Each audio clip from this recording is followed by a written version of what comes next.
వాణి విశ్వనాథ్ గుర్తుంది కదా, అదేనండి ఘరానా మొగుడు, కొదమసింహం సినిమాలతో తెలుగులో పాపులర్ అయింది ఈ సీనియర్ హీరోయిన్.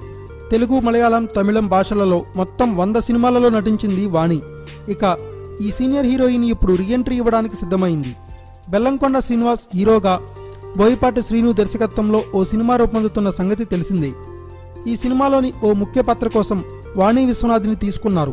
ప్రస్తుతం తెలుగు పరిశ్రమలో క్యారెక్టర్ ఆర్టిస్టుల డిమాండ్ ఉంది. దీంతో ఆ స్థానాన్ని సీనియర్ హీరోయిన్స్ భర్తీ చేస్తున్నారు. ఇప్పటికే నదియా, మధుబాల, రాశి లాంటి పాతతరం హీరోయిన్స్ రీఎంట్రీ ఇచ్చేశారు. ఇప్పుడు వాణి విశ్వనాథ్ వంతు వచ్చింది. బోయపాటి సినిమాలో వాణి విశ్వనాథ్ హీరోయిన్ రకుల్ ప్రీత్ సింగ్ కి తల్లిగా కనిపించబోతుందట.